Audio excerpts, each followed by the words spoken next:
stupid bitch. You in the I'm not a bitch to with. You see my face? You ever wonder what would happen if they took 7 of the baddest girls and put them under one roof? Well, that's exactly what the Bad Girls Club did. Join me in this 3-part docuseries as we talk about the rise, peak, and fall of Bad Girls Club. Join me in part 1 as we look at the rise, or the golden years I like to call them, of seasons 1 through 5, and see the original format and goal of Bad Girls Club right here, right now.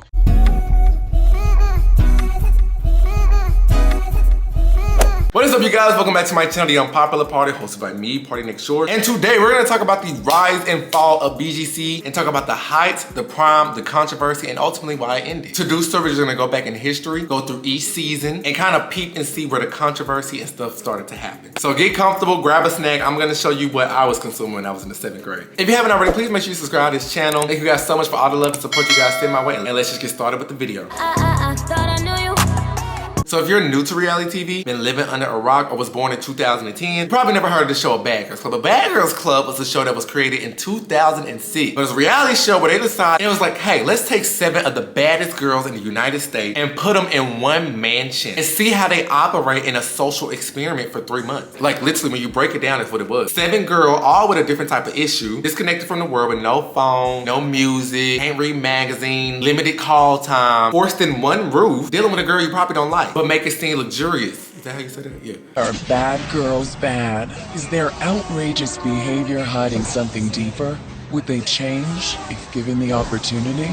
To find out, 7 bad girls are moving in together. This is their story. And it's not like how these new shows were just filmed and wrapped in 3 weeks. No, this process went on for 3 months. So somebody was like, yep, this is perfect, signed up, and it premiered on the Oxygen Network. Now, season 1 premiered December 5th, 2006, and the first season was based in LA. And even though it's not talked about a lot, it really set the standard. Y'all wasn't there keeping up with Ripsy, Carrie, Ty. You know, Carrie just thought she was about to be the next Taylor Swift. But each 7 brought a different variety and a different placement into the house. Now, one thing BGC set the standard for was they showed an opening fight / trailer. Now the trailer was the overview, but the opening fight typically showed you, oh, this is the chaos it's gonna endure. And if you was one of the ones who was the opening fight, it was like, oh, she the baddest, she the one to watch out for. Now the opening fight for season 1, which is iconic in my mind, it featured a drunken Ripsy, and she was going through the house drunk, and I never forget her back smacking that girl on the steps.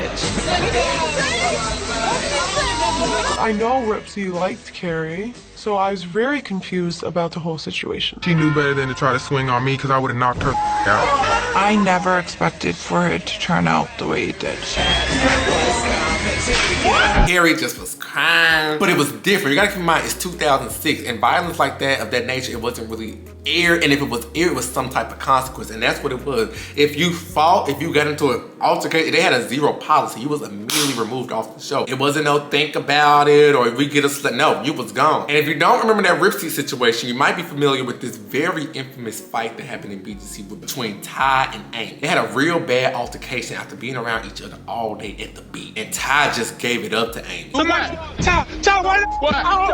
Don't push me. What? I touched you. Do something. I mean, no, because I'm gonna get you. If I knew the rules, Shut on me to me, blood. Do what something. means it's me? I'm not on national television, dog. Dude, I ain't scared of you. No, don't be scared. You the one that touched me, baby.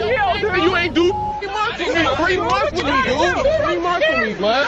You don't scare me. Oh. You bitch. But I do want to mention that the first season really wasn't highlighting as fighting as much. It was more so just highlighting, can y'all grow in y'all differences together in one house and grow on y'all issues. So I will say that it gave like sisterhood, sorority vibes, and that's why you was immediately kicked off the show once you did fight, because like, dang, you wasn't able to conquer that demon. But they had some good moments in the house. Now that's pretty much a complete overview of season 1. And their reunion was kind of different. Their reunion, they just went back to the house and just sat down, and it wasn't like how it is now. And it more so just seemed like a therapy session. Asked some of us to come back, and we finally get to see what you have been watching the whole time. I am terrified to see what we have been doing in the Bad Girls house. I don't want to see this footage. It's scary. But that was season 1. It was like 22 episodes, but the episodes were short. It was like 20, 30 minutes. If you got some spare time and just want to binge watch it, I highly recommend checking it out. And fun fact, if you remember this one little show on VH1 called For the Love of Ray J, Cocktails Who Won, she was actually on the first season of BGC. She was a replacement. It was 3 replacements that season. Now, after season 1 wrapped, they said, hey, let's do it again. So they went to season 2. Now, for what it's worth, the age ranges from the girls, it was pretty regular, you know, from 26, 30, 29, blah, blah, blah. The maximum age you had to apply, it went from 31 to 28. So that was the only girls that was looking for. So the age range it was looking at was from 21 to 28. Now, season 2 of BGC is when we get introduced to the mother of Bad Girls Club, and that is none other than Tanisha Thomas. You may have seen her all around. Pop off! Pop off! So illogical. Pop off! Pop off! What? I'm just. Pop off! You know what? Pop off! See, this is Pop rude. off! This is Pop rude. off! Pop off! I ain't get no sleep because of y'all. I ain't get no sleep because of y'all. Y'all not gonna get no sleep because of me. But the whole cast of season 2, they brought a different variety to it. Oh my gosh, I could still see Cordelia, Darlene, Hannah, Lyric, Genevicia. Like, it was a good watch. From Tanisha getting into it with Cordelia, from Lyric telling Tanisha, you one cheeseburger away from obesity. You a cheeseburger away from obese. I am far Oh, really? from it. Darlene actually grabbing that man by his head and fighting him. This cast was a real, raw, bad group of girls. I can't even lie. And that's what I can appreciate about the older season. It wasn't nobody trying to beat it. This is what you see is what you get. Now, this season to know, it was a different format. These girls had to go by different jobs. Season 2, they had to like work at the job. So just like, dude, help at a non-profit. And if you didn't help, you had to get removed from the show. Now, I will say season 2 is when they start to realize, okay, maybe a little drama can add a little. Because when Tanisha and Genevicia got into their fight, Genevicia wasn't sent home for that. Now, BGC had a 0. Hi, Genevicia. I know, you already sent me an email. I know. One of the rules of the Bad Girls Club is if you quit the job you're given, you will be sent home. Oh my God, is it that easy to get rid of this?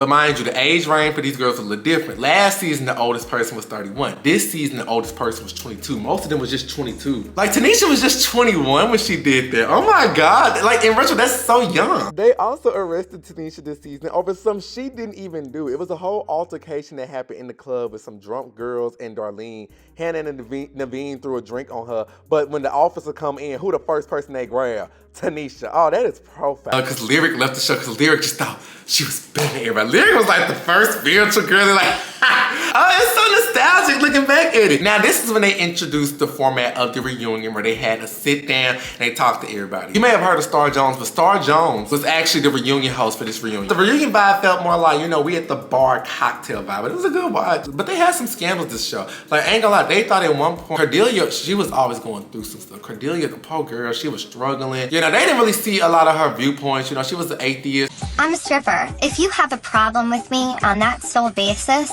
then you can really go off. Now, Cordelia had a real bad panic attack one day due to her alcoholism, and the girls said behind the scenes they thought that she had actually took her life that day. But it was refreshing to see, like, even after all the fights and arguments that they went through, they still had a heart for her and still was like, oh wow, this is serious. Check this clip out. Another controversial moment was when Genevicia said a racial slur to Tanisha. She called her the N-word, and it's crazy they let her stay on the show after saying that. This was the first season where the opening fight wasn't a fight. It was just one big argument, and that was the only season. But what's interesting to know is that Genevicia, she actually appeared on, you may have heard of this show on VH1, you probably don't, but it was called Tool Academy. And the thing is, the girlfriend would take their tool of a boyfriend who wasn't doing right. They'll take him to the Tool Academy, hope they act right. But this time the roles were reversed. The boy was taking the girl. This is the one only time the boy took the girl onto the show because she was a tool, and the girl just happened to be Genevicia. And they actually got into a fight. If I can find that clip, I'm going to insert it. Don't scare me, and then I'll knock you the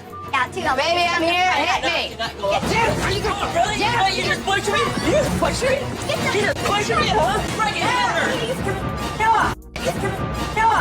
So enough about season 2, let's go to season 3. Now season 3 is kind of like a season, it's not really talked about a lot, but I will say season 3 is when they introduced the creed. So the Bad Girls Club reads this: a bad girl knows what she wants and how to get it. She makes her own way, makes her own rules, and makes no apologies. A bad girl blazes her own trail and removes obstacles from her path. A bad girl fights and forces her way to the top with style and beauty. A bad girl believes in jumping first and looking later. People will love you, people will hate you. Others will secretly wish to be you. A bad girl is you. And that was the creed that all the bad girls live by. So season 3 is not my favorite season, but that's when we get introduced to girls like the Ambers, Kayla KC, Tiffany, and each of them had a different nickname. You had the Instigator, the Narcissist, the Firecracker. Now I do remember with the Ambers, they did not like Amber, especially Amber M. Today on the Amber Show.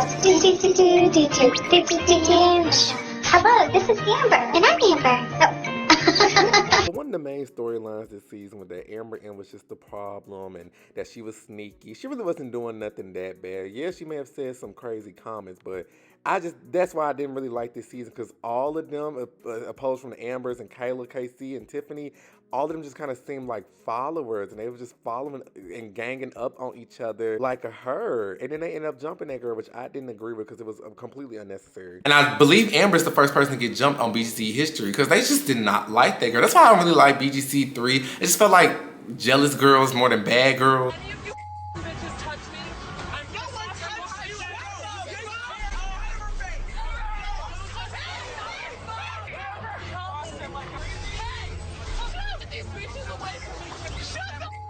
Yeah, that situation had made me mad because Cookie, you know, they used to call Amber M Cookie. They didn't have no reason to jump her for real. And then the fact that she's sitting there like saying, Amber B, help me, and Amber B just sitting there watching.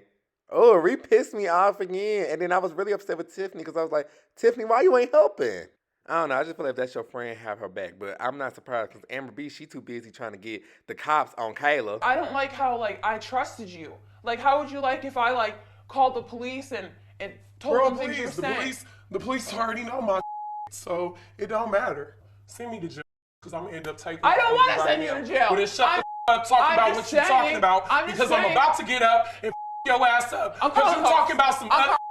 You talking about some call the cops. Now 911 if you can. That's it. You're not threatening my life or anyone else's life. You don't make threats to people's lives. That's a terroristic threat. You don't do it and it's illegal. You just threatened my life. Okay. And you threatened Amber's life. Oh, God. You're not gonna beat the out of her. Oh, I don't fight, okay? I'm a lady. Call the police.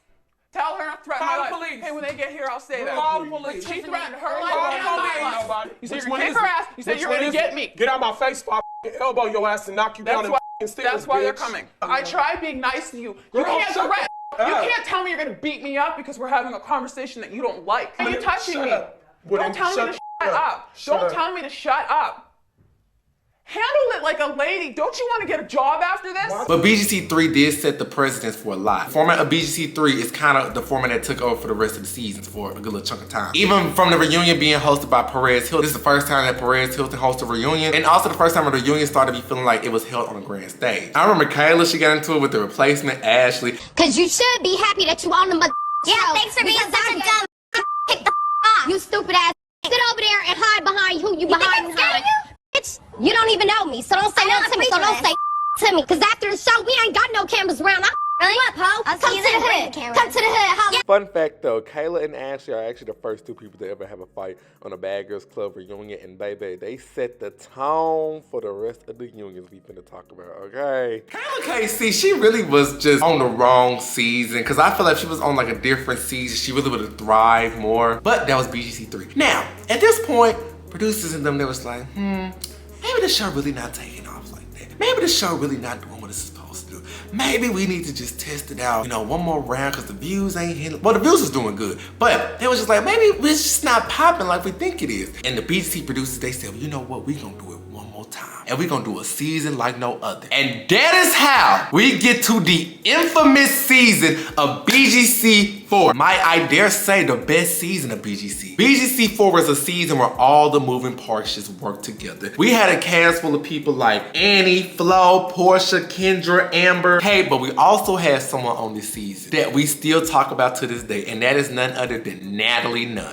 Love her or hate her, but she's still here. BGC 4 set the tone for all the rest of the season because it's not the first season to introduce an hour. I meant to say this, but season 3 was the first to start introducing the hour format. But with season 4, you was invested. And that opening fight between Portia and Natalie is one that we still talk about to this day. All the characteristics, all the personality, it just worked hand in hand. So much so that Oxygen deemed it the breakout season. The reunion was one of the most highly anticipated reunions at that time. And then, this is when we start seeing creeps of controversies happening, right? And of course, it's surrounding none other than Natalie. But when Natalie was on the show, she made a lot of like coloristic remarks. She talked about, she talked about black girls. She talked about their noses. You're gonna get the ghetto black. She's gonna punk you all the time. But one thing that she said that rubbed people the wrong way was when she was talking about Chris Brown and Rihanna and just basically saying how her and Chris Brown got a thing. Rihanna should have got beat up and just having no sympathy. You were the one who decided if the person who hit you got sent home. That's what happened with Natalie and Kendra early in the season. Natalie hit Kendra, and I guess since it was her first strike or whatever, they was like, okay, well, Kendra's gonna have to decide if you go home. And Kendra decided ultimately to let Natalie stay. But she was like, Natalie, do not make me look stupid. I'm for real. Dude, I just remember watching this in real time. Like, first of all, the response, they was sick of them. They was sick of the bad girls. Like, the critics, they was just saying like, oh, this is a mockery of young women, but the bad girls did not care. It was so diverse in the sense they showed like a bad girl in different form. Like, everybody be like, how was Annie on the show? Annie wasn't a bad girl. Annie was a bad girl in where she was sneaky. Annie was not gonna fight you, but the fact that she thought of a plan to get Kate back by putting stuff in her food to make her gain weight. I took a piece of you, I threw it in the sea. Kate likes to pick fun at me because she knows as mad as I'm ever gonna get, I'm never gonna hit her. But just because I'm not gonna hit her doesn't mean I won't do other things to her. You can't do that to me. So I've decided to melt butter and put it in Kate's egg whites. From someone who do eat egg whites every morning, it's like, oh girl, you was sneaky. Like, you had to really think that through, but put a pin in it, don't worry. Kate and Annie definitely had a moment. We're gonna talk about it later though. Annie is not a news reporter somewhere, I believe. Even Kendra hooking up with, what's his name? Miles from Moesha. It was a season. Trying to press charges after that, but them charges didn't stick. At this point, after Kate leaving and, you know, Flo left and she got bombarded with water balloons, and then Natalie had to go home after an altercation with Kendra and Amber, the season was pretty much wrapped up. They tried to do this whole BGC road trip thing at the end without Annie, but I think really they just wrapped production up early because there really wasn't much to talk about after everybody else. But that reunion was crazy though. No, they don't. What's her last name? Those are your loser friends. You mean you wrote to me? What do you mean? I will spit in your face again. You have no money. Keep going. Suck for the money you do have. Every black man in here.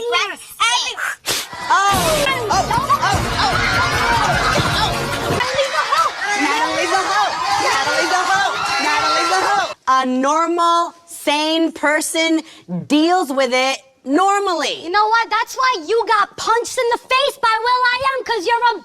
And from that point on, the production value just increased. This is when we also get introduced to our first spinoff, Love Games. Bad Girls Need Love Too. So the format of this show, it was gonna take 3 girls from previous seasons and they were gonna put them in a house with a whole bunch of men, and they was gonna see if they could find love in like a bachelorette style dating. But I'm not gonna talk too much about Love Games because I'm just gonna do a separate video on the BGC spinoff. So let's get back to the season and let's jump to season 5. Now, I like to call season 5 the black sheep of the BGC franchise because let me tell you something. This is when we see a lot of the controversies because Oxygen did not fool with the BGC 5 cast like that. Once BGC 5 aired, Oxygen would do this thing, I'm jumping ahead, but they would do this thing where they would replay old BGC episodes. They would never replay BGC 5 episode. And if they did, it'll be a thing like, oh, not Oxygen replaying BGC 5. And it was just so much craziness that happened on the show. Now with BGC 5, this is the first one where they wasn't doing it in typical LA. They took BGC out the state of California and right into Miami. This featured girls who, yeah, they were bad because we had like Leah, Brandy, Danielle, Erica, Kristen, so many people. You may know her now on Baddies, but yes, Kat, BGC 5, this is where Kat got her start from. Oh my God, the best way I could describe this season was just toxic, like toxic, toxic, toxic. From beginning to end, you got Kristen and Erica getting into it, Kat leaving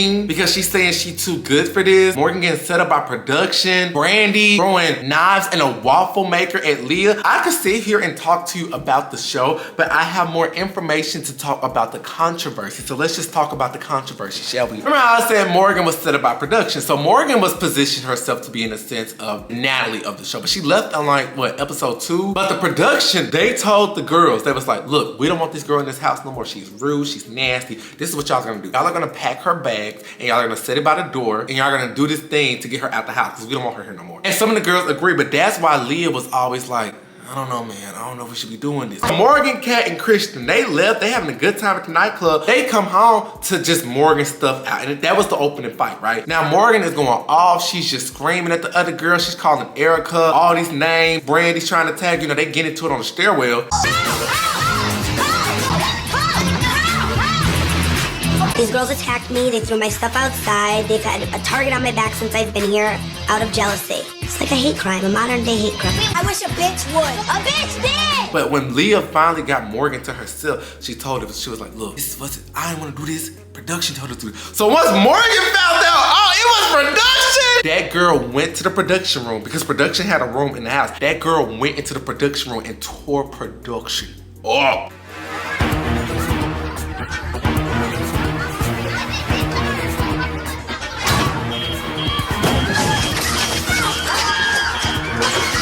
Anybody go out there so you jump? Stop it. Morgan? Stop it. Morgan!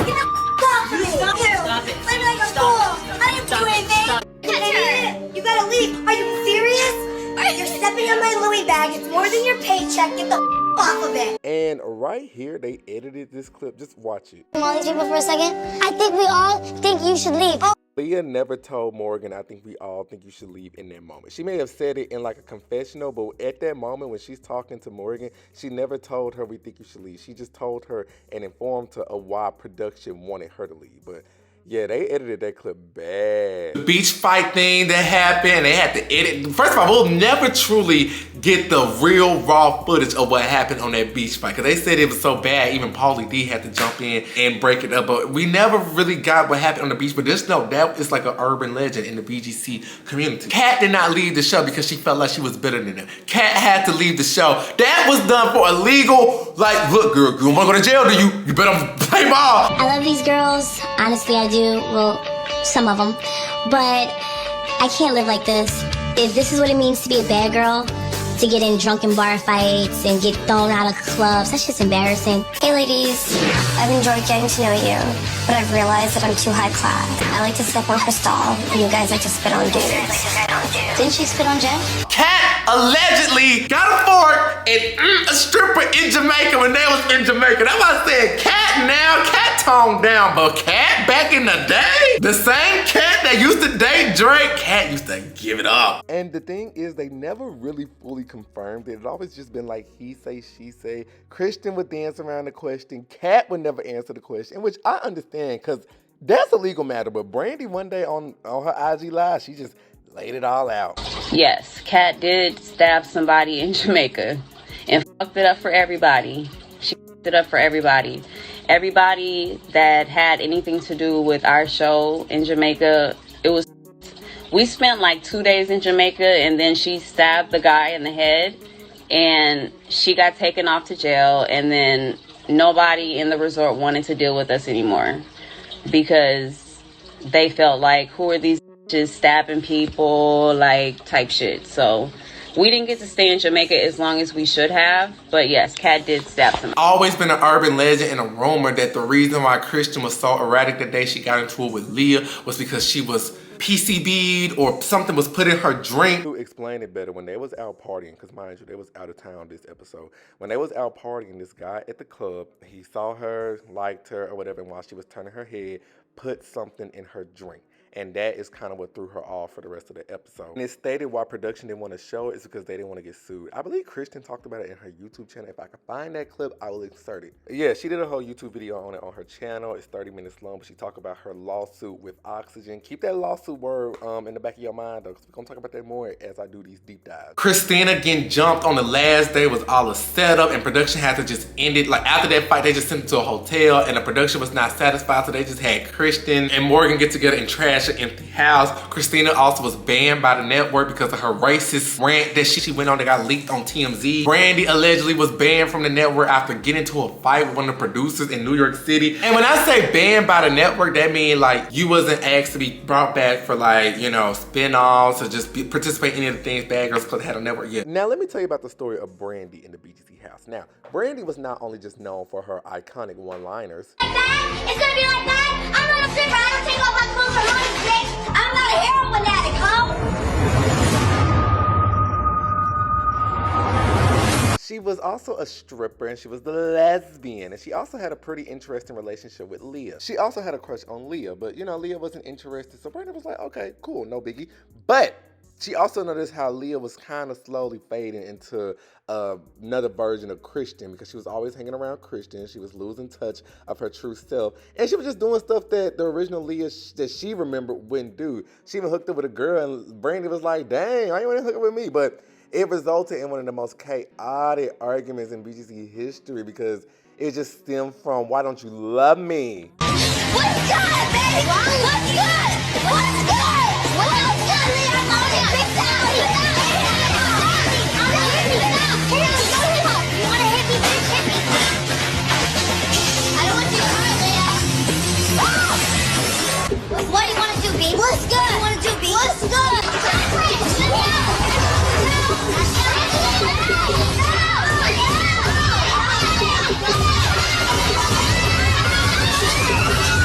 Baby, that's why I said BGC 5 is just toxic, and it was the black sheep of the BGC universe because they didn't acknowledge it because it was so much controversy. But what I noticed the trend here is that, you know, fighting wasn't just send you home off rip as it used to. You got like a little, or you got sent to a hotel to cool off. But this season was so brutal. Production said, baby, let's pack up and go back home. So for season 6 was in Hollywood. Now, before we do hop into season 6, I do want to know at the end of BGC 5, they did this big BGC OMG Top 10 moment episode. It's a cute little special that features some of the previous bad girls. You had Amy from BGC 1, Tanisha from BGC 2, Amber from BGC 3, and Flo and Natalie from BGC 4. And they sat there and count down some of the craziest OMG moments from the past 5 seasons. But if you thought any of what we just saw was crazy, wait until we get into part 2, in which I like to call these the prime years. Get the out of my face! If you thought this was crazy, How say to me? then season 6 through 10 gets even more intense. Bitch, I'm going home tonight. Join me in part 2 as we recap the peak season of BGC, season 6 through 10, and talk about even more controversy, lies, drama, and secrets. For more information, subscribe to The Unpopular Party on YouTube right now.